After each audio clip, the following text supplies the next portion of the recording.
Tu dois connaître Paul Pogba. En fait, il venait souvent dans mon restaurant. Et un jour, il est venu avec Mbappé et Griezmann. Mon chiffre d'affaires, il a explosé. Qu'est-ce que tu conseilles pour choisir les bons influenceurs pour son business? Il y a plein d'influenceurs là qui vont avoir le seum, qui vont dire putain merde, il est en train de donner toutes les techniques. Ah ouais? Bah oui. Ah là, on va avoir un petit débat. Là, je m'adresse pas qu'aux restaurateurs. Attends, je m'adresse vraiment à tous ceux qui ont un business.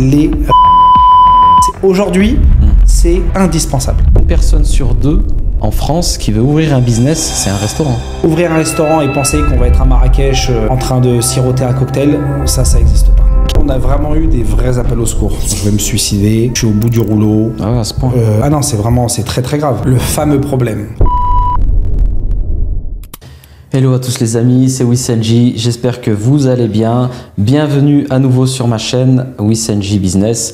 Donc ici, on est sur mon studio de podcast où j'invite des invités qui viennent nous partager leur histoire entrepreneuriale, leur histoire tout court. Dites-nous en commentaire qui est-ce que vous aimeriez voir en face de moi et n'hésitez pas à vous abonner à la chaîne. Énormément de personnes ont été invitées et vont s'asseoir en face de moi, comme la personne avec qui on va discuter aujourd'hui et que vous allez apprendre à connaître à travers mes podcasts. Farid, comment tu vas?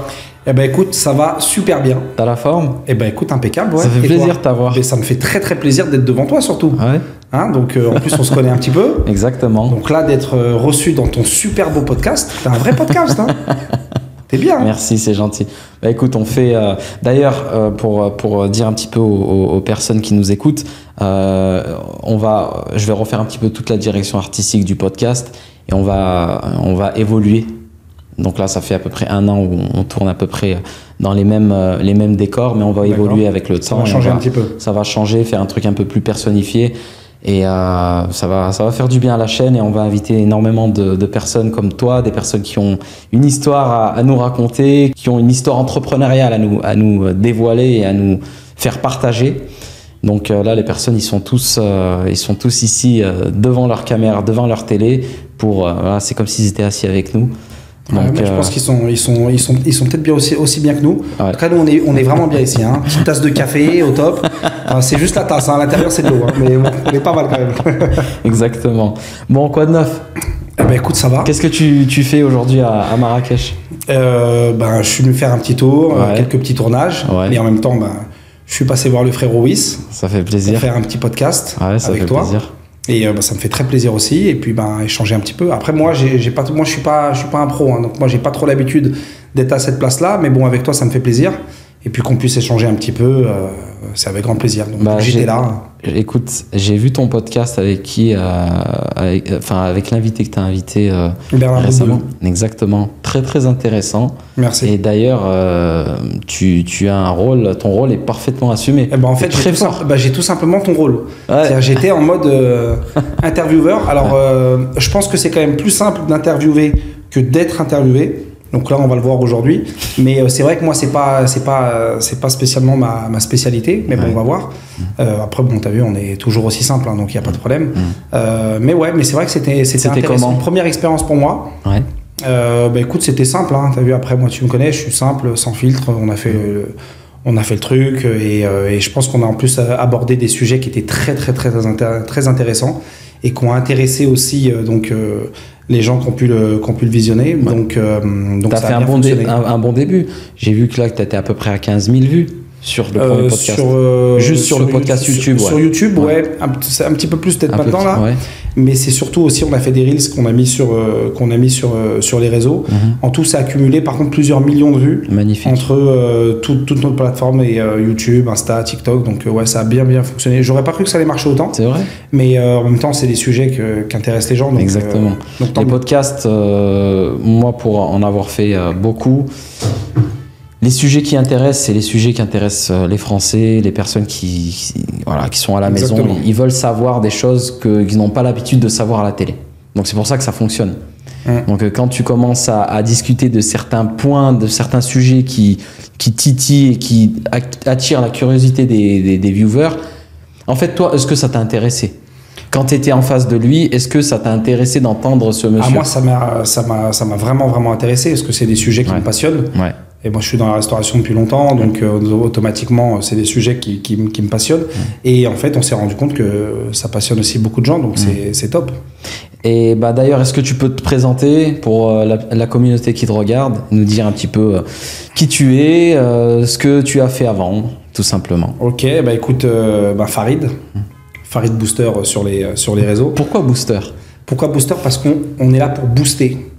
Alors pas booster spécialement les gens, mais en tout cas pour booster les business. Alors on est surtout spécialisé dans la restauration, mais en vrai c'est un peu plus large que ça. Nous on est spécialisé dans le marketing aussi. Donc voilà, donc c'est vraiment notre cœur de métier, c'est booster un business, un chiffre d'affaires, développer une entreprise, se faire connaître. Voilà. Super. Ça, avant que tu te présentes, je veux juste faire un petit parallèle et dire un petit peu... t'as une ascension quand même qui est incroyable sur les réseaux sociaux depuis quelques temps.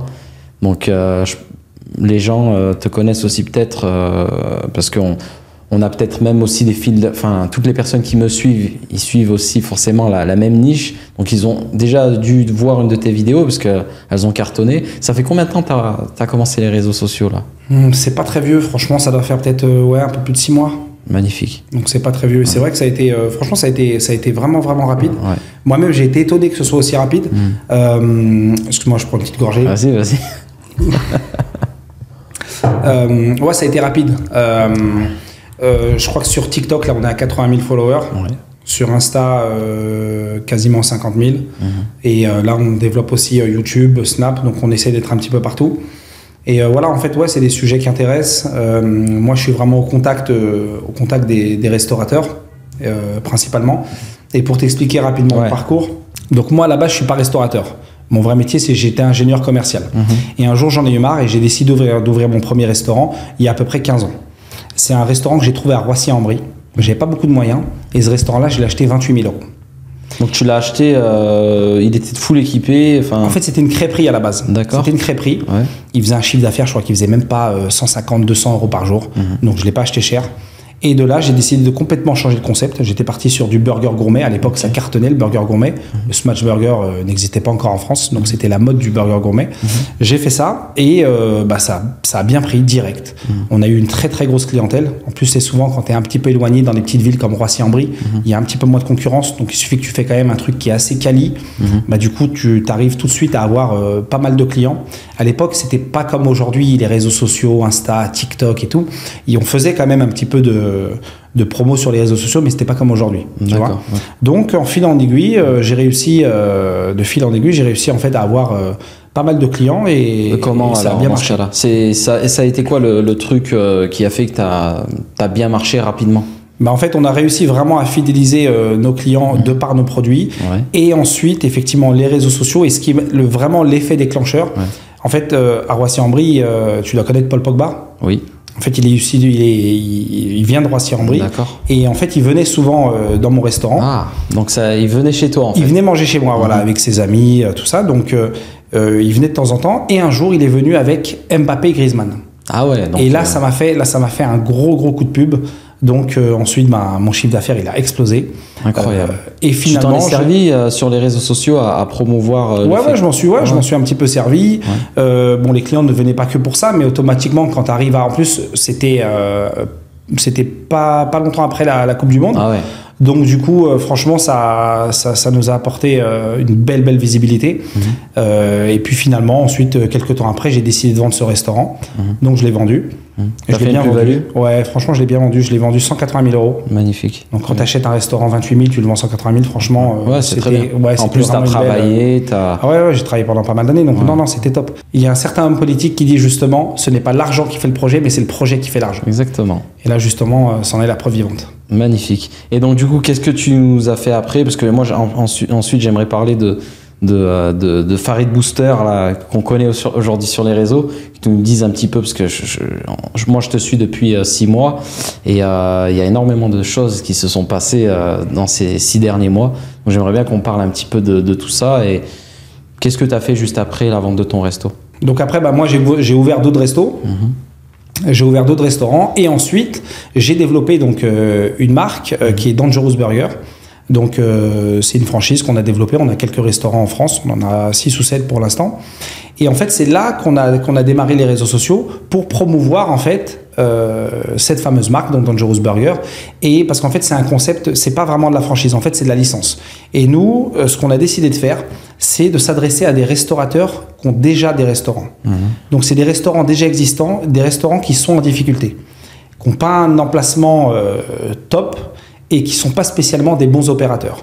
Donc, nous, on vient les voir, on leur installe notre marque pour un prix défiant toute concurrence, parce que quand tu vois la franchise, c'est énormément d'argent. Il faut compter à peu près entre 150 et 300 000 euros pour une franchise.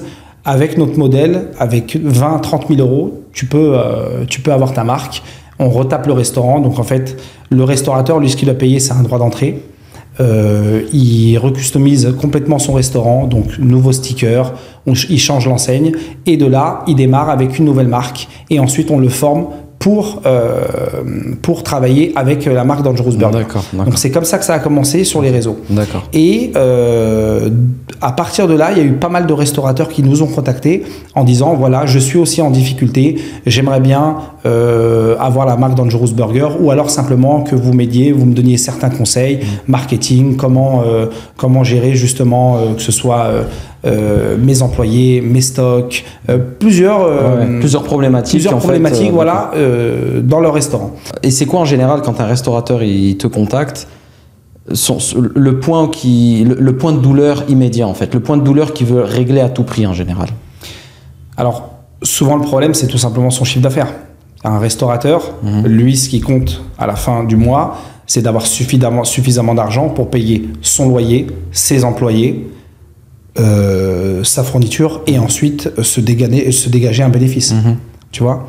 Donc le vrai problème des restaurateurs aujourd'hui, c'est ça, c'est qu'il y a des restaurateurs qui payent leurs factures et à la fin il leur reste rien, ou il y a même des restaurateurs qui n'arrivent même pas à payer leur loyer. Je pense que tu as dû en voir énormément. Il y en a énormément. Il y en a énormément parce qu'il y a beaucoup de restaurateurs en fait qui pensent qu'ouvrir un restaurant c'est facile. Tu ouvres un restaurant, tu mets 2-3 employés et ça tourne tout seul. Malheureusement, c'est très très loin d'être le cas.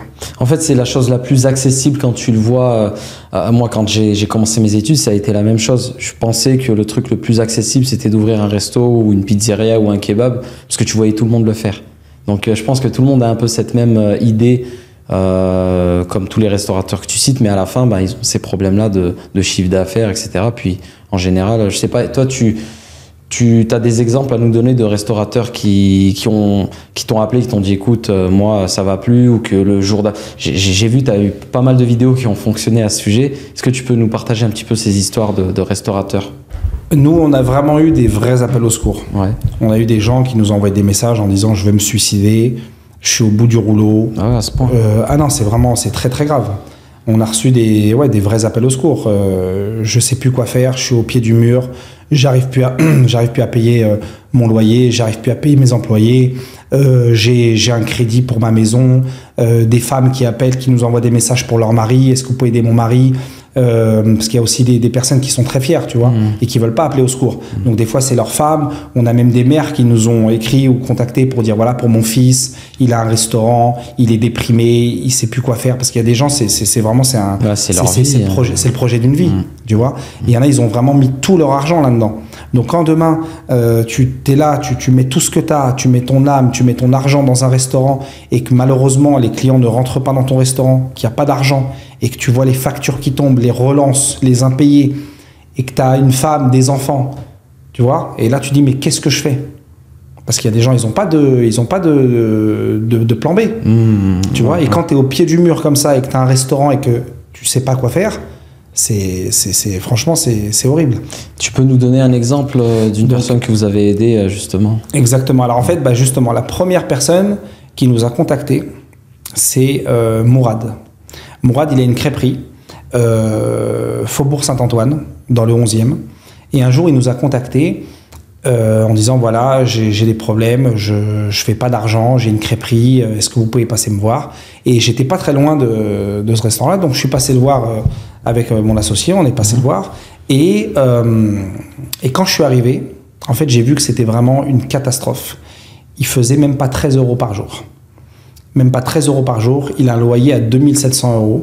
Bon, il n'a pas d'employé, heureusement, donc il faisait des crêpes, donc il était tout seul dans son restaurant. Et là, le truc, c'est qu'à partir à ce moment-là, quand il nous a contactés, nous, on était encore sur justement on était encore sur les restaurants qu'on ouvrait en Dangerous Burger. Donc, ça veut dire quand on aidait un restaurateur, il fallait qu'il ait au moins une enveloppe de 20-30 000 euros. Sinon, on pouvait rien faire pour lui. Et là, on est arrivé et on s'est retrouvé face à une personne qui n'avait pas 1 euro. Qui avait 3 enfants, une femme qui ne travaillait pas et qui faisait entre 10 et 15 euros par jour. Ouais, et là, je me suis retrouvé donc, en me disant, qu'est-ce que je fais? Soit je le laisse et de toute façon, c'est sûr, son commerce, il va couler, il va se retrouver avec ses 3 enfants et sa femme et il n'aura plus rien, soit je l'aide. Et du coup, j'ai réfléchi et je me suis dit, je vais l'aider. À la base, c'était vraiment, moi je savais même pas que ça allait, parce que du coup on a filmé donc quand on est venu le voir, pour lui dire voilà, on va essayer de voir ce qu'on peut faire et tout, mais je savais pas qu'à ce point-là ça allait buzzer. C'est la première vidéo qui a buzzé sur les réseaux. En fait, c'est là que tout a démarré. Et du coup, je me suis concerté avec mes équipes et je me suis dit, on va l'aider. Il nous a expliqué qu'il avait 9 500 euros d'impayés. Il pouvait plus payer son loyer. Donc j'ai payé son loyer. On a retravaillé complètement son commerce. On a changé le nom de son restaurant. Il s'appelait Mamma Mia. Déjà, je lui ai dit, le problème, c'est que tu démarres mal. Tu as une crêperie, tu t'appelles Mamma Mia. Moi, je pense Mamma Mia, je me dis tout de suite pizzeria. Pizza, ouais. On est d'accord. Donc, tu as une crêperie, tu t'appelles Mamma Mia. En plus, il avait une enseigne. C'était même pas une enseigne lumineuse, c'était un espèce d'adhésif. On le voyait même pas. C'était sombre. Ouais. En plus, là, il est rue Faubourg Saint-Antoine. C'est un emplacement qui est pas trop mal. Mais lui, il est un peu dans un renfoncement. Bref, c'était une catastrophe. Donc, je me suis dit, ok, je lui paye ses loyers, mais derrière, si je laisse comme ça, dans 3-4 mois, c'est la même chose. Merde. Ouais. Exactement. Donc, on lui a dit, on va carrément tout retravailler. On lui a trouvé un nom, on l'a appelé Bisous Crêperie. On lui a refait une nouvelle enseigne. On a redécoré complètement sa boutique. On lui a refait une nouvelle carte plus pertinente avec des vraies crêpes qui étaient travaillées. Et de là... On mettra des vidéos juste en bas pour... Ok, impeccable. Et de là, en fait... son activité, elle est repartie au top du top. Alors surtout au début, beaucoup de clients qui venaient, les réseaux sociaux, il y a eu des influenceurs qui sont venus faire des vidéos chez lui parce qu'ils avaient vu les vidéos sur les réseaux. Donc il y a eu vraiment un élan de générosité. Ouais. Et ces vidéos-là, en fait, elles ont cartonné. Aujourd'hui, Mourad, il travaille bien. Bon, c'est pas la folie, mais en tout cas, il paye son loyer, il arrive à se dégager un petit peu d'argent. Après, la crêpe, je te dis la vérité, la crêpe, c'est très compliqué. La crêpe, c'est un business. Pour ceux qui nous regardent, faut réfléchir à 2 fois avant de se lancer dans la crêpe. Pour quelle raison? C'est un business qui est un peu difficile, la crêpe. C'est pas quelque chose qui... Par rapport à quoi? Comment dire? Non, alors par contre, la rentabilité dans les crêpes, elle est extraordinaire. Mais le souci, c'est qu'aujourd'hui, tu vois beaucoup d'enseignes. Il y a eu Crêpeway, il y a eu pas mal de franchises qui se sont lancées. La plupart, elles se sont cassées la gueule. La seule qui tient, c'est Crêpe Touch. Mais sinon, c'est un secteur qui est difficile. Les gens habitudes de consommation. Les gens vont pas venir automatiquement vers la crêpe. Ouais, c'est pas un produit comme tacos. Non. Je vais aller manger un tacos, je vais aller manger une crêpe. Voilà, le kebab, le burger, le tacos, la pizza cartonnent beaucoup plus que la crêpe. La crêpe, ça reste quand même difficile. Après, il y a certains emplacements qui font que assez touristiques, où tu as beaucoup de flux, où tu vas quand même travailler. Ouais. Mais la crêpe, c'est pas un secteur que je conseille personnellement. Ouais.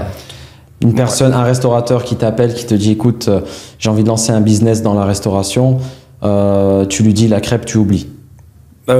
Après, encore une fois, ça dépend l'emplacement, ça dépend le budget qu'il a. Après, ce qui est bien avec la crêpe, c'est qu'il n'a pas spécialement besoin d'extraction. Donc, il y a plusieurs facteurs. Mais en tout cas, si vraiment tu veux vraiment bien gagner ta vie, moi, personnellement, en tout cas, c'est sûr, j'irai pas dans la crêpe. Ouais. Ok. Et de là, du coup, c'est à partir de cette vidéo-là que ça a cartonné. Que tu as pris une autre dimension sur les réseaux. Voilà. Et ensuite, j'ai pris une autre dimension sur les réseaux, comme tu dis, et on a commencé à avoir de plus en plus de followers, et c'est de là que tout est parti. Là, aujourd'hui, donc ça s'appelle Bisous Crêpes. Bisous Crêperie. Bisous Crêperie. Donc, il est content, Mourad? Mourad, il est content, il est content, il travaille, il a le sourire. Des fois, je viens un petit peu l'embêter, voir comment ça va. Parce que j'essaye un petit peu aussi de le motiver, tu vois, de lancer des petites éditions limitées. Là, je suis venu le voir l'autre fois, je lui ai dit, tiens, tu sais, il y avait eu la petite mode là avec les fraises de Dubaï, là, tu sais, avec le cunéfé, pistache, chocolat, tout ça. Je lui dis, voilà, tu fais des petits comme ça, faut suivre les tendances. Donc, je suis là, j'essaie de lui donner des petits conseils. Des fois, je viens, je lui fais des petites vidéos pour essayer de, tu vois. Donc, voilà, je l'accompagne. Et donc, du coup, tu as aidé d'autres personnes aussi dans le même cas que ouais, Mourad. On a aidé Fatiha. Là, je te parle vraiment des personnes qu'on a aidées où ça a été médiatisé sur les réseaux. Ouais. Voilà, exactement. Il y a eu Fatiha, donc rue Saint-Maur, qui était aussi une crêperie. Alors, elle faisait à la fois des crêpes et des spécialités tunisiennes. Donc, pareil, buzz de dingue. Énormément de gens qui sont venus la voir, venus l'aider. Donc, pareil, grand élan de générosité. Le problème de Fatiha, c'est qu'elle était un petit peu éparpillée, tu sais, elle faisait des crêpes, du tunisien. Moi, je lui ai dit, il faut que tu restes focus. Il faut vraiment que tu te concentres à la rigueur dans les spécialités tunisiennes, parce qu'elle est tunisienne. Et si vraiment tu te tiens à ça, tu vas pouvoir avoir une vraie identité et marcher. Donc, du coup, elle a suivi mes conseils. Elle est encore un petit peu éparpillée, donc c'est un petit peu difficile. Mais encore une fois, en plus, Fatiha, c'était assez compliqué parce que, alors elle, pareil, je crois qu'elle faisait même pas 10 € par jour. En plus, elle vivait au-dessus de son restaurant. Donc, pareil, très, très. Je sais pas si tu avais vu les vidéos avec Fatiha. J'ai vu, ouais. Donc, très, très émouvant, très compliqué. Et alhamdoulilah, tu vois, encore une fois, la générosité et l'élan des gens. Mais est-ce que ça fait tout? Ça, c'est la question. Est-ce que ça fait tout, la générosité? Alors, ça fait un boom dès le début où là, vraiment. Gros élan de générosité avec des super chiffres dès le début et après ça redescend et ça se maintient. Comme je te dis, elle travaille, c'est pas la folie, mais bon, en tout cas beaucoup mieux qu'avant. Par contre, il y en a une qui sort du lot, c'est Zineb. Zineb, pareil, une personne qui est à Lyon. Elle faisait des choux à la crème, donc pareil, je crois qu'elle faisait même pas 20 € par jour. Le truc, c'est que Zineb, elle avait vraiment, elle était vraiment spécialisée dans le chou à la crème. Elle faisait que ça. Donc elle avait une vraie identité, elle n'était pas trop mal placée, mais par contre c'est vraiment une personne qui était formée. Elle a fait une formation Bocuse, que tu dois connaître. Donc elle a fait Bocuse, et franchement moi j'ai goûté ses choux, ils étaient exceptionnels. Incroyable. Donc c'est fou de se dire que même tu as un produit de dingue, tu peux ne pas fonctionner. Franchement ouais, c'est incroyable, parce qu'honnêtement, ces choux, rien à dire, super bon, l'emplacement il était pas trop mal, mais encore une fois, le souci, et moi c'est ce que j'explique tous les jours, aujourd'hui les réseaux sociaux, c'est indispensable. C'est plus comme il y a 20-30 ans, le daron couvrait un kebab, sa viande elle était bonne, faite maison, ses frites maison, et il était dans sa boutique, il attendait que les clients y viennent et terminé. Ça c'est fini. Maintenant c'est terminé, même tu as un truc qui est exceptionnel, si tu travailles pas sur ta com, tu travailles pas sur ton marketing, c'est mort, ça marchera pas. Donc, les réseaux sociaux, et je leur dis tous les jours, c'est indispensable. Ça fait pas tout, parce que si tu es bon sur les réseaux, mais que ton produit, il est pas ouf, à un moment donné, les gens, ils sont pas dupes. Ils vont s'en rendre compte, ils vont venir une fois, deux fois, 3 fois, et après, ils viennent non plus. Ils reviennent pas la deuxième fois. Voilà, c'est pas des abrutis, tu vois. Le marketing, tu payes, tu fais ramener tu payes ou tu le fais bien, tu fais ramener des gens dans ta boutique. Si la première fois, ils sont satisfaits, tant mieux. S'ils sont pas ils reviennent. Et encore, c'est pas dit que, parce que t'en as, ils aiment bien, mais c'est pas dans leur habitude, donc ils vont pas revenir. Mais si c'est pas bon, c'est mort. Exactement. Ce que tu as investi dans le marketing, il sert à rien. En fait. Mais après, comme tu dis, tu peux venir dans un restaurant que tu as vraiment aimé. Moi, il y a des restaurants, j'y suis allé, j'ai adoré. Ça fait peut-être 3 ans, j'y suis pas retourné.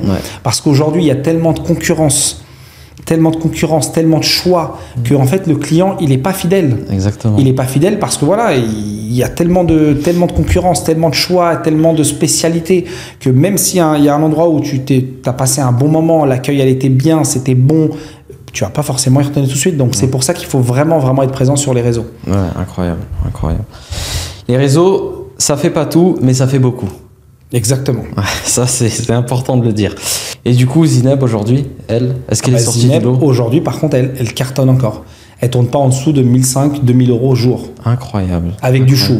Incroyable. Elle est contente. Elle est heureuse. Alors qu'elle faisait 10 € par jour. C'est incroyable. Elle est en train de penser à la prochaine étape de la franchise. Ouais, peut-être, je sais pas. Après, la franchise, c'est encore autre chose. Après, comme je dis, moi, je suis pas un magicien. Moi, je suis là, je donne de la visibilité. Tu vois, je donne des conseils marketing, comment booster son chiffre d'affaires, comment structurer. Mais après, le vrai travail, c'est le restaurateur qui le fait, c'est pas moi. Moi, j'ai pas de mérite, tu vois. Tu donnes les outils. Je donne les outils, voilà. Je donne les outils, les clés. Comment faire pour faire exploser ton chiffre d'affaires. Mais le matin, c'est pas toi qui c'est pas moi qui me lève, c'est pas moi qui vais faire mes courses. Voilà, exactement. C'est pas moi qui suis derrière les fourneaux. Ça, c'est le restaurateur. Ah, c'est très bien de le dire parce que ça, c'est les gens, ils ont beaucoup dans l'esprit que travailler normalement, mais avec un bon marketing, ça suffit pour te faire rentrer des sous, etc. et devenir une personne avec de hauts revenus. Mais moi, ça m'étonne. C'est impossible que ça se passe comme ça. Il faut que tu sois dans ton magasin, il faut que tu connaisses tout de A à Z, il faut que tu passes par tous les...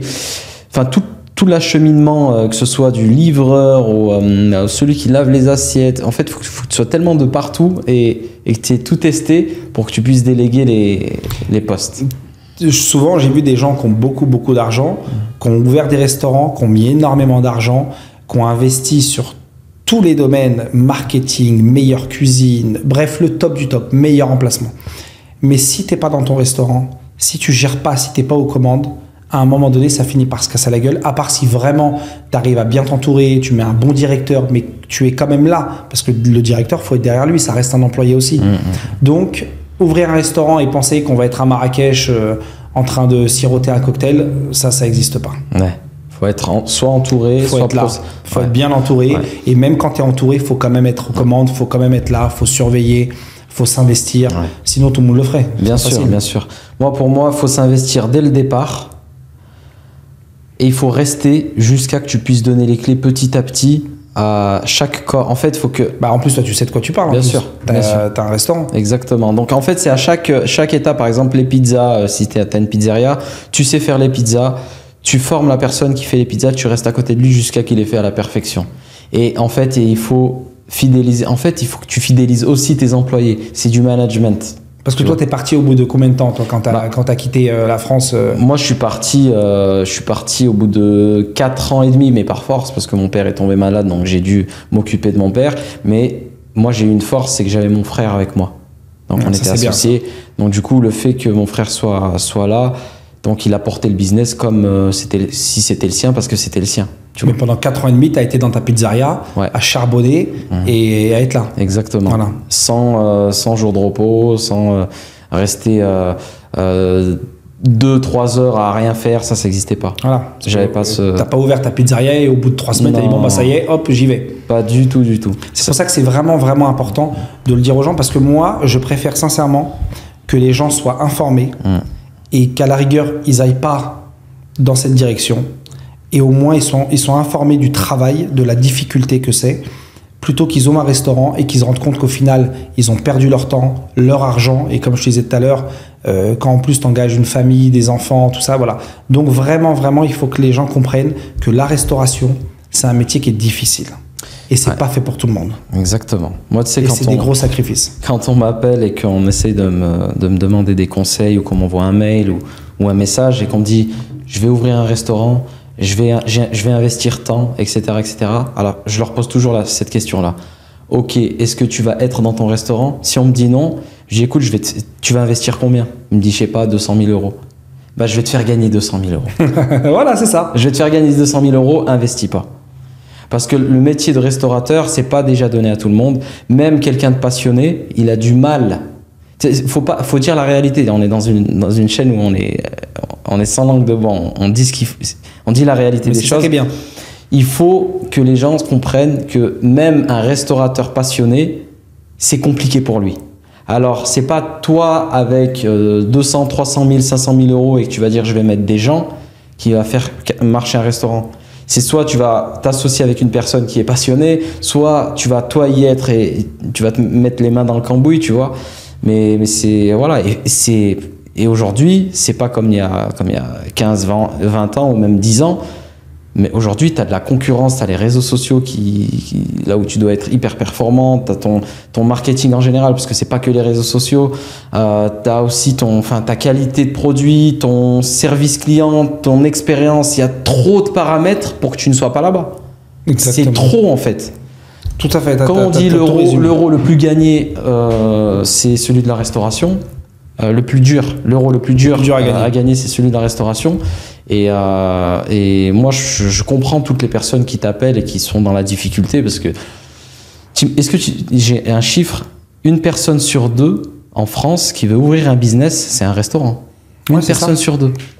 Bah déjà, c'est pour ça qu'il y a énormément de concurrence aujourd'hui, parce que tout le monde ouvre des restaurants. Mais le souci, c'est qu'il y a autant de restaurants qui ouvrent et qui ferment. Tu vois, parce que dans la masse, il y a des gens qui ont ouvert des restaurants qui n'auraient pas dû en ouvrir, parce que soit ils n'étaient pas du milieu, soit ils n'ont pas su dès le départ que ça allait être un travail très difficile et qui souhaitaient simplement dire bah, je vais investir de l'argent.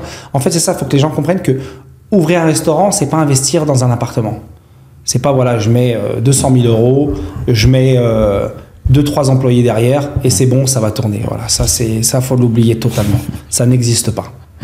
Et d'ailleurs, là que tu ailles voir tous ces restaurateurs, etc., ça te dégoûte pas d'aller à chaque fois dans les restos et tout? Toi, est-ce que la restauration, t'es passionné ou est-ce que vraiment, à un moment donné, qu'est-ce qui te dégoûte en fait?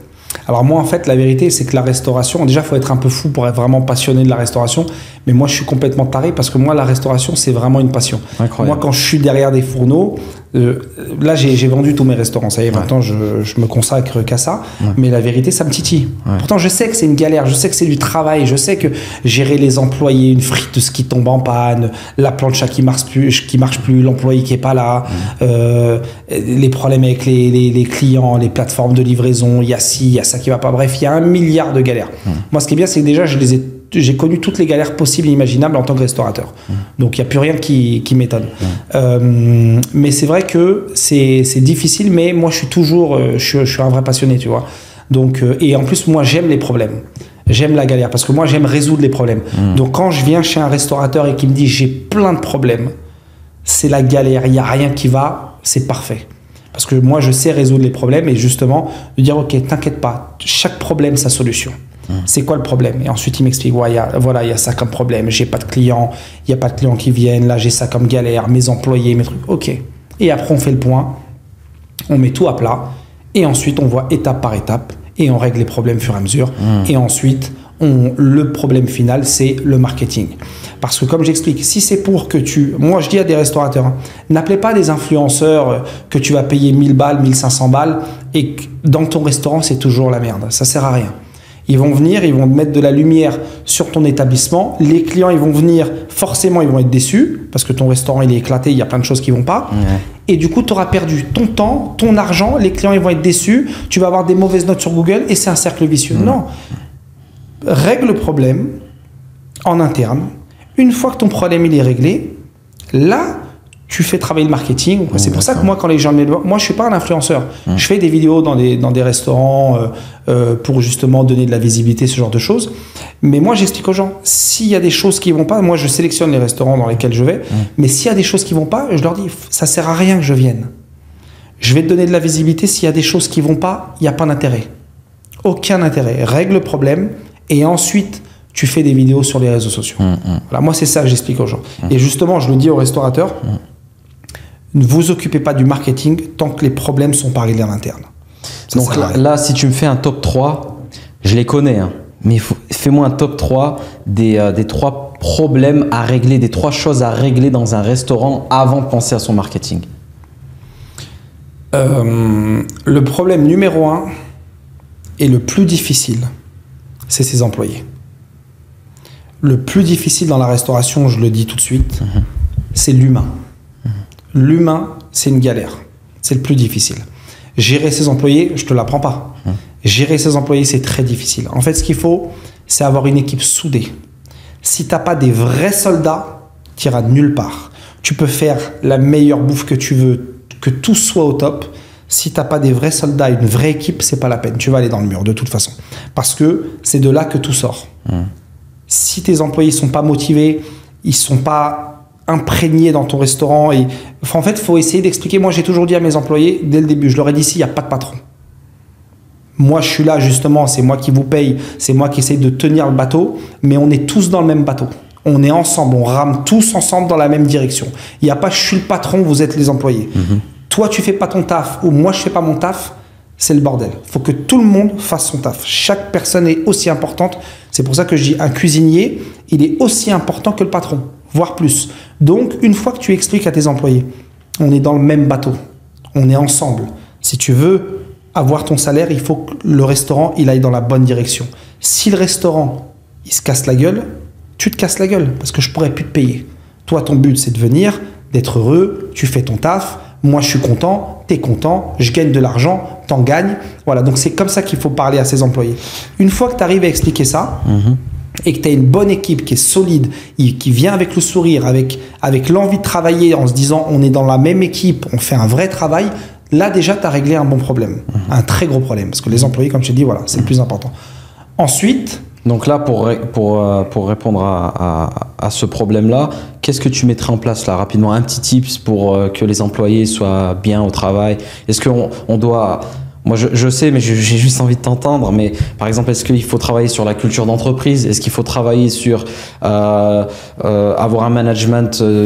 Est-ce que tu as des petits tips là à donner rapidement?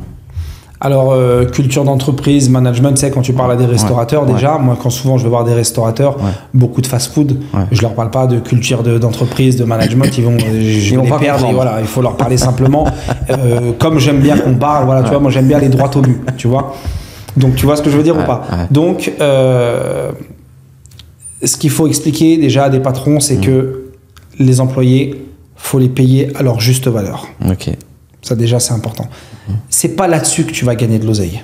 C'est pas en disant ouais regarde moi mon employé je le paye que 1000 balles, il me fait 60 heures par mois. C'est pas là-dessus que tu vas gagner de l'argent. Ton employé, si tu veux qu'il travaille bien, déjà faut qu'il se sente considéré. Donc il faut bien payer ses employés. Faut pas les payer plus que tu dois les payer parce qu'après tu vas pas gagner d'oseille. Mais en tout cas faut les respecter, faut bien les payer. Et comme je te dis, faut les impliquer dans ton restaurant. Ça déjà c'est la première chose, de bien payer ses employés, c'est extrêmement important, de bien payer ses salariés et de les respecter, pour moi déjà c'est fondamental. Ok, parfait. Deuxième problème à régler après les employés. Après les employés, bah, c'est ce que tu proposes à manger tout simplement, donc ce que tu proposes à la carte. Ça sert à rien de faire des cartes à rallonge. Moi je vois souvent, alors bizarrement, le cas de restaurateurs qui me contactent, c'est souvent des restaurants qui font du tacos, du burger, de la pizza, du kebab, qui font tout, des pâtes. Bref, ça déjà, moi, je le conseille pas. C'est bien d'avoir une identité. Alors je sais que ceux qui font ça, ils disent ouais mais ça me permet de toucher tout le monde. Comme ça le mec il veut une pizza, il vient chez moi. Il veut un kebab, il vient chez moi. Il veut un burger, il vient chez moi. Il veut un tacos, il vient chez moi. Il veut des spaghettis à la bolognaise, il vient chez moi. Ça pour moi je le conseille pas. Ce qui est important c'est d'avoir une identité. Et justement ensuite quand on revient sur les réseaux sociaux, pour percer sur les réseaux, pour pouvoir être viral, il faut avoir une vraie identité. Mets-toi dans le burger, fais des burgers de malade mental. Voilà, une identité. Sois le numéro 1 dans les burgers. Et un produit que tu contrôles avec une vraie identité et tu le fais bien. Tu veux faire du tacos? Fais les meilleurs tacos que personne propose. Fais-le à fond. Propose des recettes qui sont originales. Travaille tes réseaux sociaux là-dessus. Bref, il y a plein de choses à faire. Mais en tout cas, de se mettre dans un domaine. Je te donne un exemple. McDonald's, ça fait combien d'années qu'ils sont là? Ils ont des milliards d'euros. Ils pourraient s'amuser à dire, tiens, vous savez quoi? En plus des burgers, on va rajouter des pizzas. Ou en fait, là, on a vu qu'il y a la tendance du tacos. Quand il y avait la tendance, et ben, tu sais quoi? On va faire un taco spécial McDo. Est-ce qu'ils l'ont déjà fait? Non. Parce que McDo, c'est le burger, point barre. Ils pourraient le faire. Et quand tu vois les grosses enseignes qui tournent, c'est ça, justement. Ils restent dans un domaine bien spécifique. Et moi, je conseille de faire ça. Et de le faire bien. Et en plus, tu as résumé, à travers les 3 personnes que tu as aidées, tu as résumé qui s'en est sorti le mieux au final. C'est la personne qui a un monoproduit. Exactement. Voilà. Tu m'as dit, il y en a une qui avait des... Enfin, il y a la crêperie. Bon, c'est à part, il faisait des crêpes. Bon, c'était peut-être pas le produit où il fallait investir à cet endroit-là. Et puis, il s'est appelé Mamma Mia, etc. Bref, tu as une autre personne qui a fait un peu de tunisien, de la crêpe, etc., qui a été dispersée. Un petit peu éparpillé, ouais. Et tu as les choux. Voilà, Zineb. Zineb qui a fait des choux. Donc, qui s'en sort le mieux aujourd'hui, c'est la personne. C'est Zineb, exactement. Pourtant, bon, le panier moyen, il est plutôt faible. Mais elle a une identité, ses choux sont bons, elle est restée dans ce qu'elle sait faire, c'est-à-dire les choux. Sur les réseaux sociaux, ça permet justement de se mettre en avant, parce qu'on sait que à Lyon, la dame des choux, c'est Soyons Choux, fin de l'histoire. Tu veux des bons choux, c'est là-bas que ça se passe. tu vois. Ouais, clairement. Si elle fait des choux, des croissants, des pains au chocolat, c'est plus du tout la même chose. Ouais, clairement. Donc, ouais. Et le troisième problème à régler pour un restaurateur. Donc on a dit employé, le produit. En 3, qu'est-ce que tu mets? Et en 3, le fameux problème, l'emplacement. Ah ouais? Bah oui. Bah là, on va avoir un petit débat. L'emplacement. C'est vrai? Ouais, l'emplacement, c'est très important. Je te dis la vérité, c'est important. Moi, je l'ai vu à plusieurs reprises. Ok. Après, attention, il y a toujours des cas exceptionnels. Bien sûr. Ça, il n'y a pas de problème. Il y a des personnes qui sont très mal placées. Ils ont réussi à se faire un nom. Ils sont connus pour ce qu'ils font. Ils le font bien. Ils sont soit présents sur les réseaux et ils cartonnent. Et pourtant, l'emplacement, il est pourri. Ouais. C'est des exceptions, ça arrive. on va dire. Mais l'emplacement, c'est très important. Donc pour moi, le troisième problème à éviter, c'est ça en tout cas, c'est de choisir un bon emplacement. Tu vas avoir des fois des opportunités, parce qu'il y a des personnes qui cherchent des restos et qui n'ont pas un gros budget. Donc ils vont aller sur Le Bon Coin ou d'autres sites d'annonces et ils vont faire avec leur budget. Ouais. Et ils vont forcément tomber sur des offres qui sont hyper intéressantes, soit des locations pures ou alors avec un petit fonds de commerce. Mais le problème, c'est qu'il faut regarder l'emplacement. Il faut que l'emplacement il soit intéressant. Et le souci, c'est ça, c'est que faut pas être tenté par le petit prix en se disant ouais mais regarde le resto là il est déjà équipé, il est que à 30-40 000 euros. C'est que derrière il y a quelque chose forcément. Quand tu vois qu'il y a des gens qui prennent des restos et que juste le fonds de commerce ils mettent 400 000 euros, 500 000 euros, juste le fonds de commerce, je parle même pas des travaux, rien du tout, même plus, c'est rien, il y avait beaucoup plus. Parce que l'emplacement ça vaut un prix. L'emplacement ça vaut de l'or. Tu peux faire un super concept dans un emplacement pourri et le même concept dans un top emplacement, je peux te dire que ce sera pas du tout la même chose. Ouais, carrément. Et puis même dans un emplacement top, dans un emplacement numéro 1, si tu fais un concept qui marche pas, c'est pas grave, c'est que le concept il marche pas, donc tu peux refaire autre chose, ça marchera. Donc justement, tu fais bien de parler de ça. Tu peux avoir un super emplacement, mais le concept que tu as ne correspond pas du tout à l'emplacement que tu as. Donc c'est ça qu'il faut voir. Donc en fait, ce qu'il faut faire, c'est le conseil que je donne, c'est déjà de définir exactement le concept que tu veux choisir. Une fois que tu l'as, tu choisis ton emplacement par rapport au concept que tu as choisi. Je te donne un exemple. Demain, tu vas ouvrir, je sais pas moi, un tacos. Tu veux l'ouvrir dans le 16e arrondissement. Je suis pas sûr que ça va cartonner. Si tu es dans une banlieue, je sais pas moi, en bas d'une cité, tu vas faire un tacos, tu risques de travailler un peu plus que dans le 16e. C'est un exemple, mais pour que tu comprennes un petit peu. Donc, effectivement, il faut bien définir l'emplacement par rapport à ton concept. C'est très important. Donc, ok. Donc là, c'est les 3 problèmes les plus fréquents, on va dire, pour un restaurateur qui justement, tous les restaurateurs qui t'ont contacté, ça a été plus ça que tu as vu chez eux. Est-ce que tu vois... moi, j'en aurais rajouté d'autres. J'aurais rajouté... Tu m'en as dit 3, hein, donc 3. Je t'en ai donné 3, mais si t'en as d'autres, vas-y, je t'écoute. Moi, les 3 miens, tu sais c'est lesquels? Ils sont sensiblement les mêmes que les tiens, mais je dirais numéro 1, je dirais pas l'employé parce que déjà, je pense pas aux employés quand j'ai un produit que je dois moi-même développer et dois vendre. Je dois vendre mon produit. Donc, je parlerai de mon produit. Donc, c'est-à-dire, moi, si je fais une pizza, je vais pas parler... je vais faire d'abord une bonne pizza. Ou un burger, je vais faire d'abord un bon burger. En 2, ça va être l'expérience. Donc, l'expérience d'une livraison rapide, l'expérience d'un service de qualité, l'expérience du client, en fait. Quand il va venir, il va prendre son truc, il va bien manger, il va être content, il va te noter. C'est les 2 choses immédiates qu'il faut mettre en joue immédiatement. Après, en 3, j'aurais dit, comme toi, de pouvoir gérer ensuite son business. Et c'est là où tu passes à la gestion de tes employés. C'est pour moi aussi le plus important. Une fois que tu sais déléguer, tu as su déléguer et que tu veux grandir, là, tu n'as pas le choix de... Si tu as des employés de merde, eh ben, les 2 premiers, tu les as pas, tu as raison. Hein. Si en fait, vraiment, voilà, c'est ça. Ce que tu as dit, franchement, je suis d'accord. C'est aussi des points qui sont importants.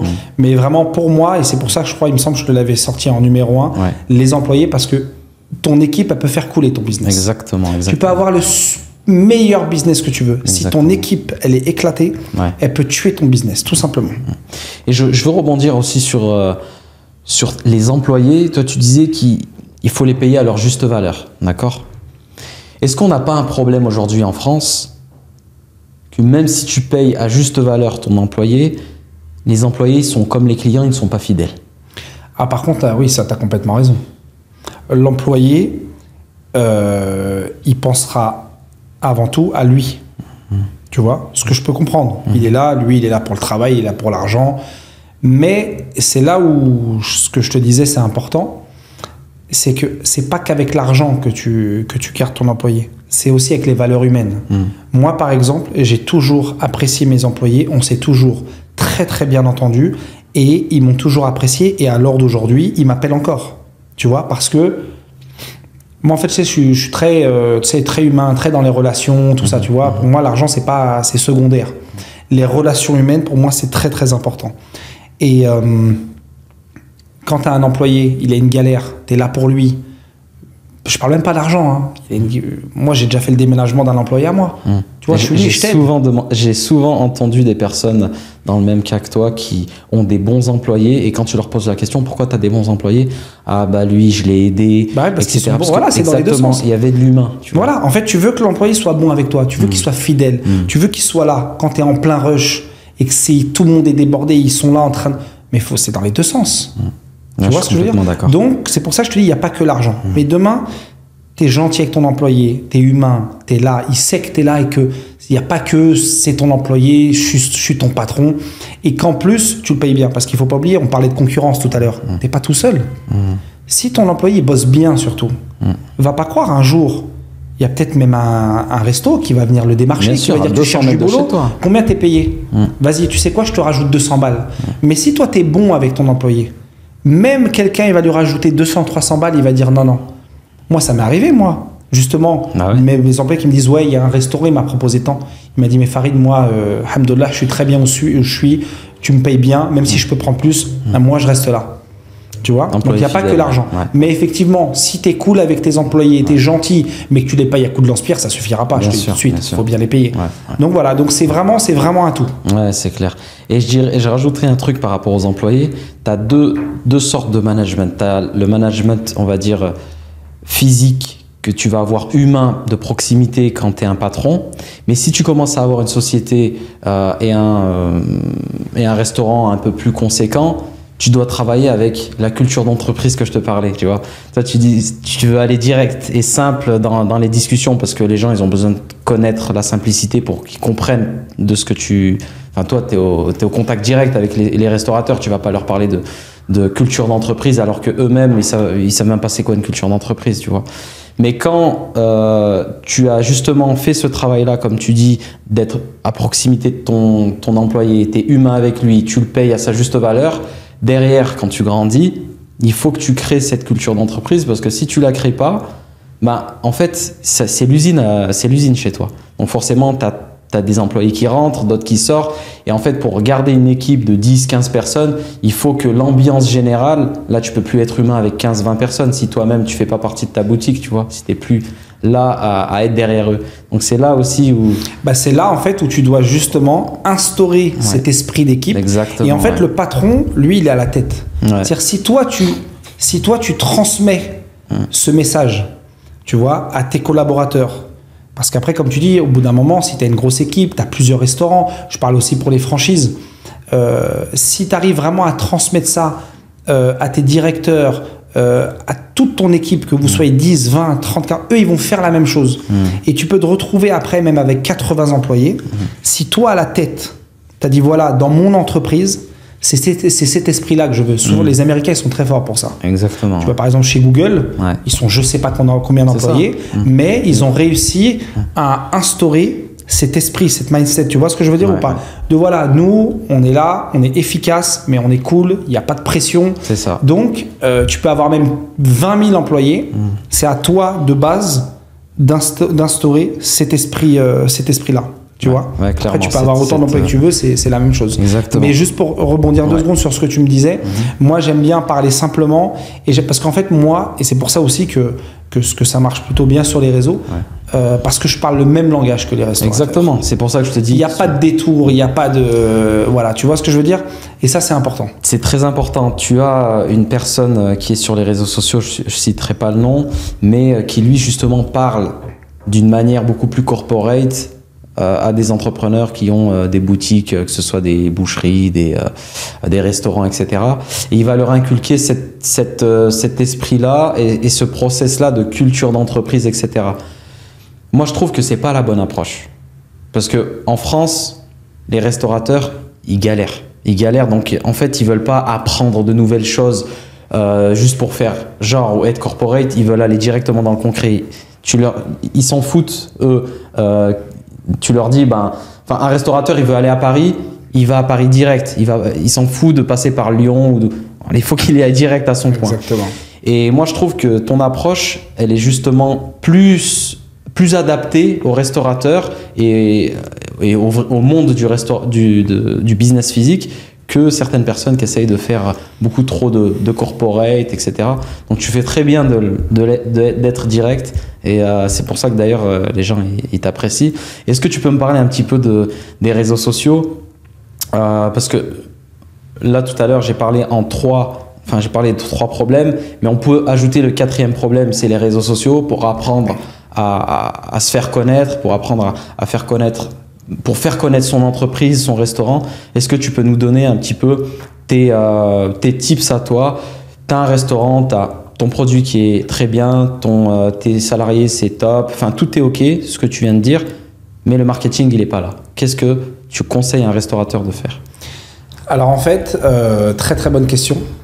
En fait, dans le marketing, ce qu'il faut comprendre, moi ce que je vois souvent par exemple, c'est, je vais te donner un exemple très simple, tu as un restaurant, tu fais du burger. Et je vois des personnes qui vont gérer leur réseau, qu'est-ce qu'ils vont faire? Ils vont se dire, je fais du burger, donc je vais filmer mon burger, voilà, je vais le prendre en photo et je vais le mettre sur les réseaux. Et tiens, je fais un tiramisu, je vais filmer le tiramisu, je vais le mettre sur les réseaux, ah tiens, cette photo elle est belle, il donne grave envie. Et voilà. Ça, c'est terminé, ça marche plus du tout. Ça, c'est les réseaux sociaux d'avant. Voilà. En fait, ce que faut que les gens comprennent, c'est que les réseaux sociaux, c'est du divertissement. Les gens veulent être divertis. Et c'est ça qu'il faut comprendre. Quand tu as compris ça, tu as tout compris. Ça veut dire que tu as un restaurant, on va rester sur l'exemple du burger. Ok, je fais du burger. Moi, ce que je veux, c'est mettre en avant mon restaurant, mes produits. Je veux que les gens comprennent que mes burgers sont super bons. Mais ce qu'il va falloir transmettre comme message, en plus de ça, c'est tout le reste. Ça veut dire, tu as des employés, tu as une équipe. Il faut mettre à contribution ton équipe sur les réseaux, les filmer, essayer de divertir. C'est ça, comme je disais, qui est très important. Donc, tu fais des petites vidéos marrantes, tu filmes tes employés, la serveuse avec les cuisiniers, tu fais des petits scénarios. C'est très simple. Tu fais, allez, on va dire une vidéo par jour, tu te réunis avec ton équipe, tu dis, bon, voilà, on va faire une petite vidéo. J'ai vu qu'il y a une trend, ça c'est bien aussi de suivre les trends. Je vois qu'il y a une trend en ce moment qui tourne sur TikTok. On va la reprendre, on va faire un petit truc marrant. Toi, tu viens là, tac, tac, on fait ça, on les met sur les réseaux. Toujours en gardant au centre de cette vidéo ton produit. Donc c'est indirectement, tu mets en avant ton burger, mais autour de ça, il y a du divertissement, il y a un truc sympa, c'est marrant, et là tu mets en avant. Et c'est comme ça en plus que tu arrives à faire des vidéos virales. Si la vidéo vraiment elle est marrante, elle est sympa, t'as apporté du contenu, elle va être relayée, elle va être transmise à d'autres personnes, ça va être liké, et c'est comme ça que tu mets la lumière sur ton resto. Et en même temps, qu'est-ce que tu communiques? Si tu mets ton équipe, c'est pour ça que c'est mieux de mettre une équipe que des figurants ou des agences ou quoi que ce soit, c'est que tu transmets l'information de dire, regardez chez nous, on est cool, on est marrant, on se prend pas la tête, on vous accueille avec le sourire, parce que les gens, qu'est-ce qu'ils vont se dire quand ils vont regarder les vidéos du restaurant? Ils vont dire, ils sont sympas les gars, ça se voit, ils sont bons délire. En plus, leurs burgers, ils ont l'air pas mal. En plus, j'ai bien aimé la vidéo, tiens, c'est sympa, et en plus, j'ai vu le burger, en vrai, il a l'air bon. Mais toi, tu l'as pas montré directement le burger. Donc c'est ça. Donc moi le conseil que je donnerais rapidement, parce qu'il y a plein d'autres conseils, mais c'est vraiment de pas oublier que les réseaux sociaux c'est du divertissement. Il faut avant tout divertir, tout en restant axé sur ton produit. Ouais, bien sûr. Et tu as raison sur le fait de prendre des photos de ces burgers à chaque fois. C'est une stupide erreur parce que c'est juste bourratif. Le mec, il voit tous les jours que tu postes des burgers, il a même pas envie. C'est pas le but en fait. Ça existe plus. Tu vois, c'est pas comme si c'était les journaux. Et tu penses quoi donc du coup donc ces personnes-là qui ils font du divertissement, tu leur conseilles de faire des vidéos dans l'organique, mais est-ce que tu conseilles aussi aux personnes de mettre un budget pour faire des ads, pour cibler leur ville, enfin est-ce que tu leur conseilles aussi de mettre du budget ou tu commences par l'organique? Non, c'est très important. Là, justement, c'était juste un petit exemple, mais voilà, il y a encore plein de choses. Ça suffit pas juste de faire du divertissement et de filmer ses employés. Et derrière, il y a un vrai travail. Les ads, c'est très important. Il faut investir. De toute façon, à un moment donné, tu es obligé de mettre du budget com. Demain, tu ouvres un restaurant. Je vais te donner un exemple. Toi, oui, tu dis, bon, bah, tiens, finalement, je vais ouvrir un restaurant à Bordeaux. Il va falloir que tu contactes des influenceurs locaux qui sont vraiment sur Bordeaux. Tu vas avoir des influenceurs, tu ramènes des influenceurs, tu fais des ads. Tu trouves une vraie identité pour travailler justement ta communication, ton marketing. Il y a plein de choses. Mais les ads, c'est très important. Il ne faut vraiment pas sous-estimer. Je sais qu'il y en a plein qui ne le font pas. Très, très important les ads. Ouais, pour moi, c'est le levier le plus important aujourd'hui. Si déjà tu veux avoir au moins 20-30% supplémentaire sur ton chiffre d'affaires, c'est le premier levier à activer. Tout à fait. Moi, je l'ai déjà fait à ma pizzeria. Les premières fois, c'était peut-être en 2014, les premières ads que j'ai fait sur Facebook, et ça a changé incroyablement mon chiffre d'affaires en l'espace de 1 mois, tu vois. C'était les premières choses, c'est le premier levier en fait qu'il faut utiliser parce qu'il y a pas grand monde qui le fait. Les gens ils pensent qu'ils n'arrivent pas à se mettre en tête qu'investir 200-300 € sur une pub via les réseaux sociaux, les gens ils préfèrent mettre ça dans les cadres cinéma, tu vois, ou les pubs à l'entrée de chaque ville, etc. Mais les gens ils n'ont pas compris la puissance des réseaux sociaux. Et les restaurateurs, c'est une grosse erreur qu'ils font. Il y a un mec, je citerai pas son nom, que je connais, il se reconnaîtra d'ailleurs. Un jour, je lui dis, ouais, tu fais quoi pour ton restaurant? Parce qu'il me dit qu'il marche, mais il veut faire plus. Il me dit, bah, pas grand chose. Je lui dis, t'as une page Insta, t'as quelque chose? Il me dit, ouais. Je lui dis, bah, et tu fais quoi? Il me dit, ouais, de temps en temps, un peu comme ce que tu viens de me dire, de filmer, etc. Et un jour, il me dit, moi, il y a un mec, il est venu me voir, il voulait me proposer de faire de la com pour mon restaurant, venir faire 3-4 réels, un peu humaniser mon restaurant par semaine et tout. Et laisse tomber, c'est trop cher, j'ai refusé. Je lui dis, ouais, c'était combien? Moi, je m'attendais qu'il me dise 7 000, 8 000 €. Il me dit 500 € par mois. Je lui dis, 500 € par mois, tu lui as dit non? Pour gérer sa com? Pour gérer sa com. C'est rien du tout. C'est cadeau, c'est gratuit. Après, il faut voir le travail qui est fait derrière. Hein. Mais même... Parce que 500, ça peut être rien comme beaucoup, ça dépend. Mais moi, j'ai vu la personne, il m'a montré cette personne-là. C'est quelqu'un qui est connu en fait dans la région lyonnaise. D'accord. Je ne savais même pas que ça pouvait exister de payer une personne qui vient, te fait 3-4 réels par semaine et il te demande 500 € par mois. Mais c'est bien que tu parles de ça parce que il y a plein de gens qui ne savent pas les prix. Et du coup, ouais, 500 € par mois pour gérer... Pour que quelqu'un gère ta com, c'est gratuit. C'est gratuit. C'est gratuit, on peut le dire. Si beaucoup plus cher. Exactement, c'est plus cher. Donc moi, j'ai une agence de com, je peux te dire, c'est pas ces prix-là. Donc effectivement, c'est pas cher. La com, les gens ne se rendent pas compte. Les restaurateurs, pour eux, c'est un budget, mais c'est le budget qui va te faire croître. Sans ce budget-là, ton restaurant, il n'est pas connu, mec. Il n'y a pas de restaurant, il n'existe pas aux yeux des gens, il n'y a pas. Donc mets du budget si tu veux te faire connaître, enfin, c'est logique. Tu as un bon produit, top, checklist. Tu as un bon service client, checklist. Pense à ton marketing, mets du budget. Oui, mais en fait le problème c'est qu'il y a des gens qui ne comprennent pas, c'est que pour rentrer, il faut sortir. Exactement. Tu ne peux pas rentrer d'argent et dire j'en sors pas, c'est pas possible. Et comme tu dis, c'est très important. Il y a plusieurs points. Le marketing, de toute façon, il faut que les gens... C'est pour ça que c'est bien qu'on fasse ce podcast. Donc les gens qui vont nous regarder, et là je ne m'adresse pas qu'aux restaurateurs. Je m'adresse vraiment à tous ceux qui ont un business. Mais quand je dis tous les business, que tu aies un salon de coiffure, un restaurant, que tu aies une société de carrelage, n'importe quoi, les réseaux sociaux. Aujourd'hui, c'est indispensable.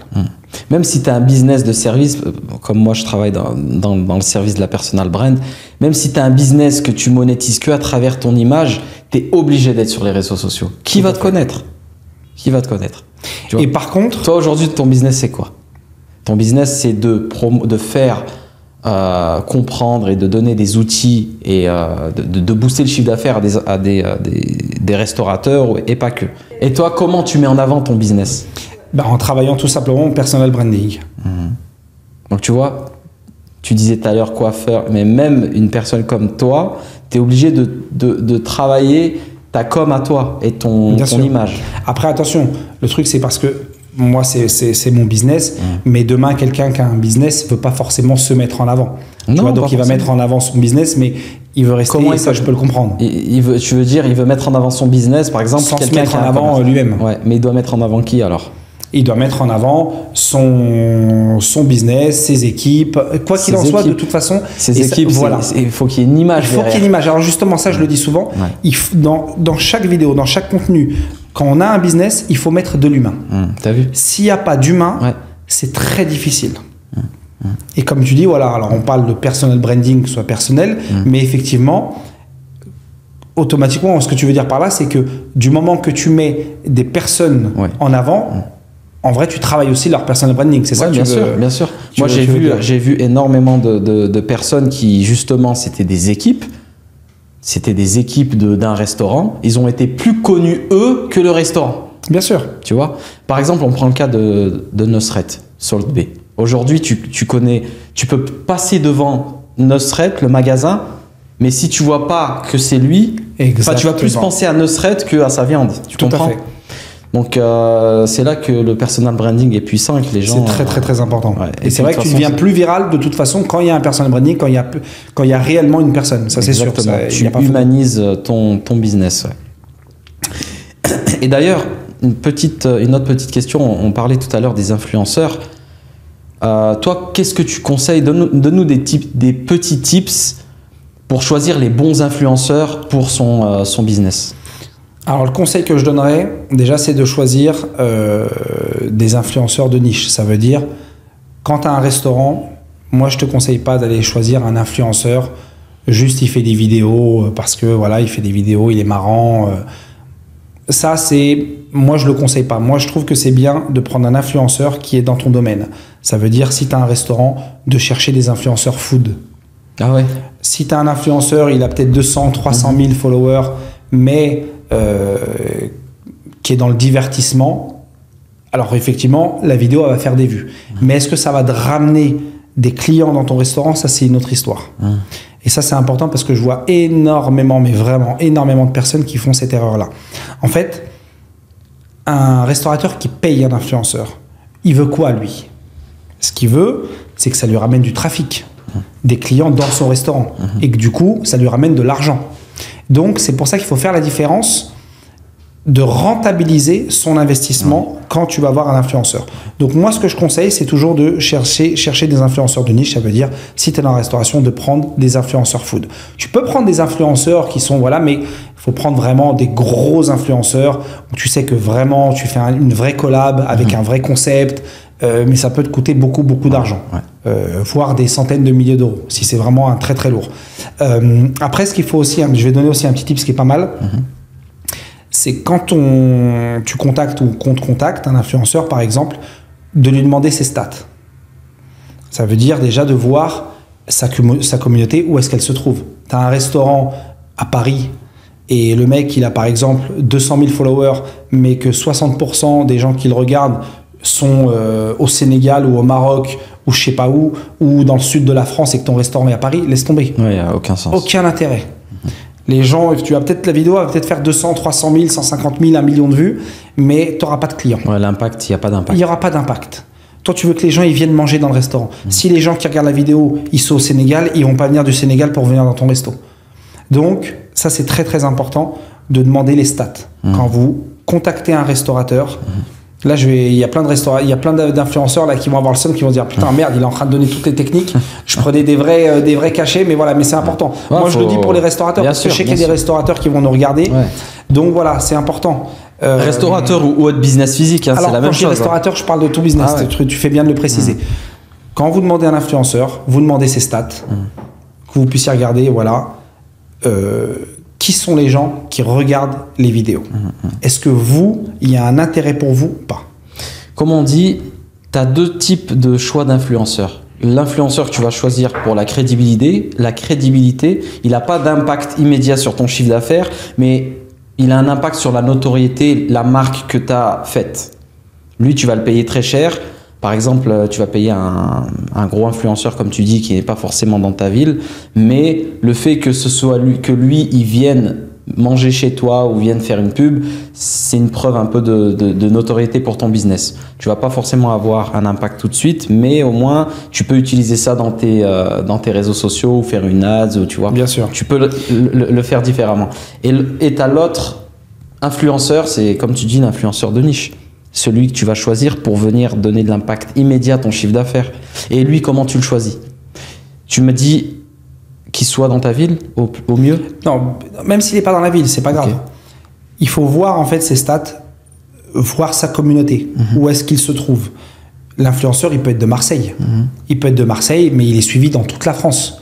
Donc si, en fait, tu as des pourcentages. Oui. Tu vois Paris, s'il y a par exemple 20-30% et qu'il a 1 million de followers, c'est très très bien. Bien sûr. Tu vois. Donc, ce qui est important aussi, voilà, il y a aussi des points qu'il faut. C'est pas très difficile.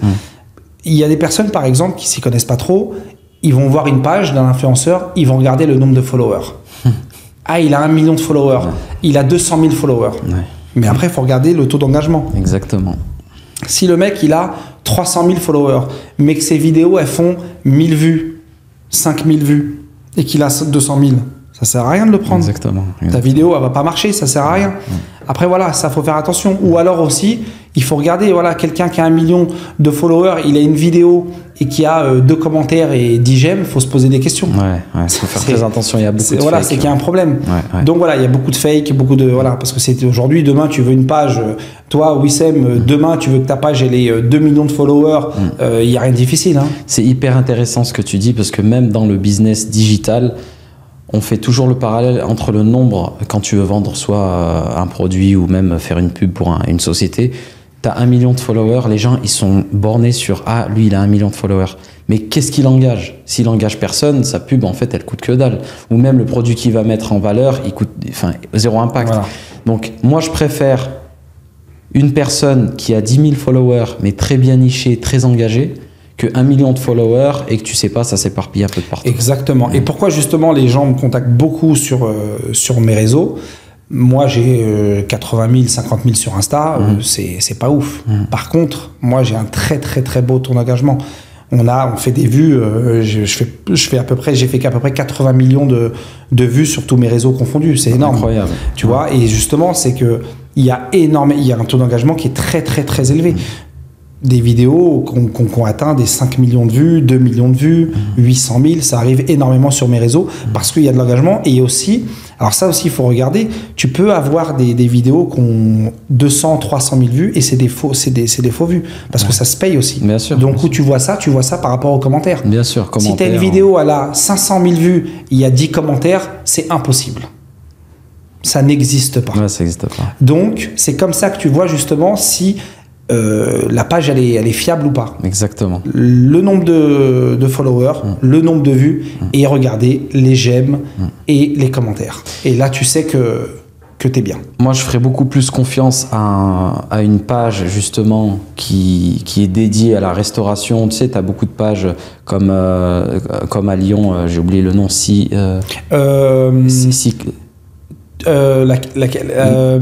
une page là qui fait que des vidéos chez... Ah oui, attends.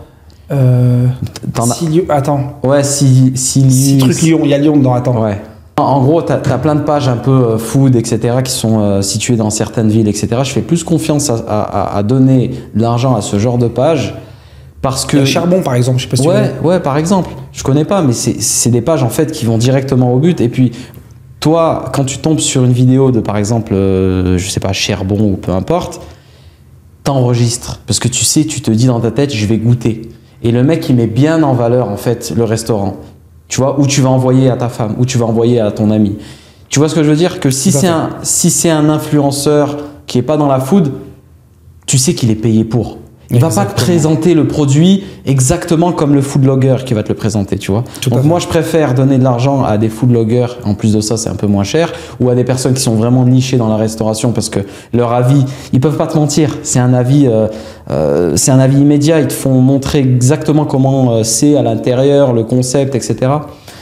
Et après, bon, au niveau du goût, bah, va falloir que tu y ailles pour goûter. Tout à fait. Mais au moins, tu as un aperçu et tu peux aller goûter. Et par contre, là, une fois que le client il arrive, c'est très bien, mais maintenant, il faut le faire rester. Ouais. Après, moi, c'est un peu différent. Je sais pas si tu as vu mes vidéos, mais moi, je viens pas juste, tu sais, je viens, je goûte, je dis c'est bon, Ok, voilà. ok. Non, moi, vraiment, moi, j'aime bien mettre l'humain en avant. Ok. Le restaurateur, parler au patron, qui nous explique un petit peu son business, ce qu'il fait, pourquoi il l'a fait, tu vois, et en même temps de mettre en avant son produit. Mais moi, je veux vraiment en fait ramener les gens avec moi, c'est-à-dire que les gens qui me suivent, en fait, je les embarque avec moi dans l'univers de la restauration, dans le positif et le négatif. Ouais. Voilà, de voir ce qui se passe réellement dans la restauration, les galères, les succès, parce que je montre pas que des restaurants qui sont en galère, je montre Bien des sûr. très gros succès, je fais des vidéos avec des grosses franchises, des petits restaurateurs, le petit restaurateur qui galère, celui qui cartonne et qui est parti de rien. Voilà, mais moi c'est vraiment en fait, je ramène les gens en immersion avec moi dans la restauration. J'ai vu que tu as fait une vidéo aussi avec une franchise, alors comment ça, Five Guys, à Londres. Comment ça s'est passé en fait cette vidéo? Bah en fait, je suis parti quelques jours à Londres et j'avais entendu que le premier restaurant halal Five Guys avait ouvert à Londres. Donc du coup, je m'y suis rendu. Je suis parti les voir. En plus, j'ai eu de la chance parce qu'il faut savoir, c'est que moi, j'ai un anglais qui est éclaté. Donc du coup, ça allait être un petit peu compliqué. Mais la chance que j'ai eue, c'est que le directeur parlait parfaitement français. Donc j'ai fait cette vidéo. On est parti tester justement le Five Guys. Il y avait un monde de malades. Il y avait énormément de monde. Et justement, le directeur m'a expliqué qu'ils avaient triplé leur chiffre d'affaires. Incroyable. Parce qu'il était passé halal. Et que c'était de la folie. Et là, justement, ils allaient passer d'autres Five Guys à Londres en halal. Je ne sais pas si ça va arriver en France. Incroyable. En tout cas, c'est la question qu'on se pose. D'ailleurs, en plus, c'est bien que tu parles de ça parce que Dis-moi. pourtant, j'avais bien mis que c'était à Londres, tout ça. J'ai fait la vidéo à Londres. Il y avait écrit sur la vidéo que c'était à Londres. Mais il y a beaucoup de personnes.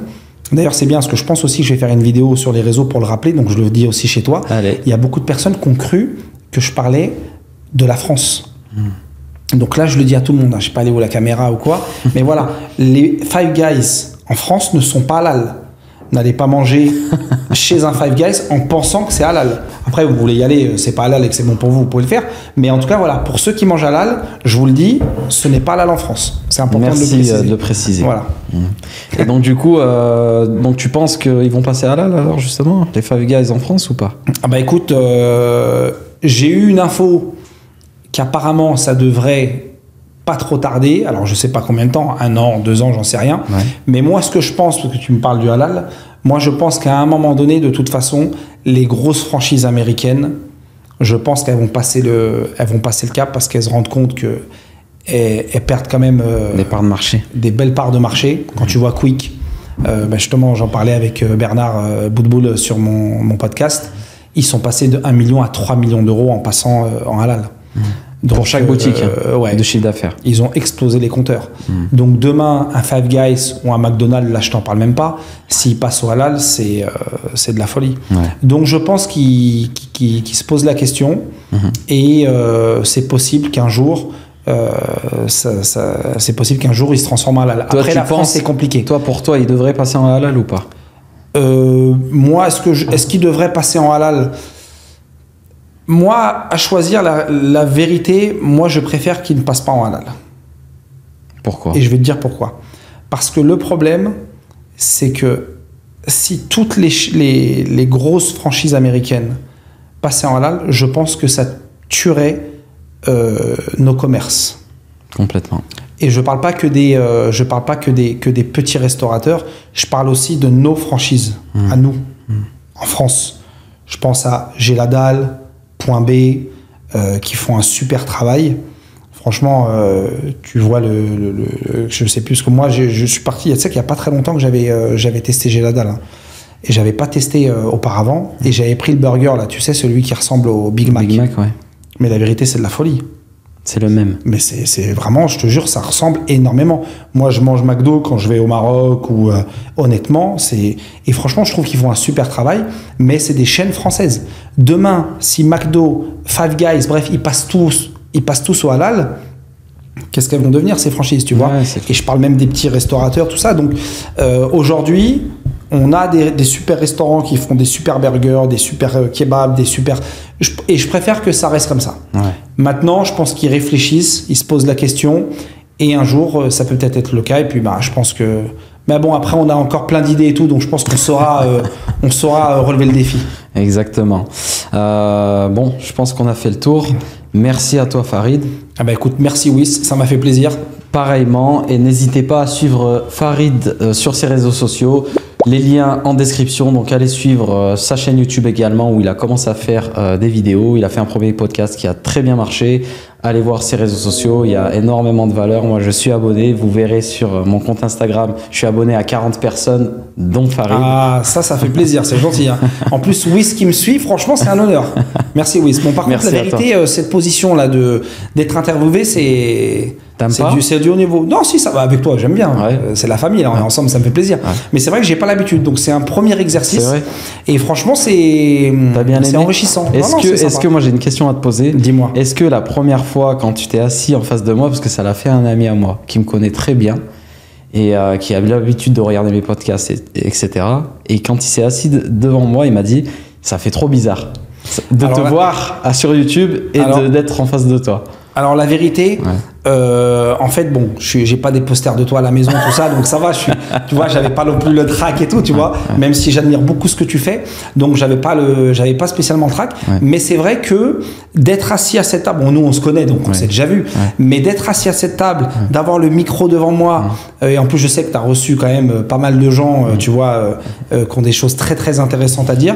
Donc c'est vrai que c'est un exercice, tu vois. Après, bon, moi, j'ai pas trop la pression, tout ça, donc ça va, tu vois. Mais sinon, voilà. Ouais, non, ça va. C'est un exercice pas mal. Bon, bah, très bien. Merci à vous de nous suivre et on se dit à bientôt pour un nouvel épisode. Suivez-nous, abonnez-vous à la chaîne, commentez, dites-nous ce que vous aimez, ce que vous avez aimé sur ce podcast. Et si vous avez des invités que vous aimeriez voir en face de moi, n'hésitez pas à le dire en commentaire. Je vous dis à bientôt, les amis. Ciao, Farid. Ciao.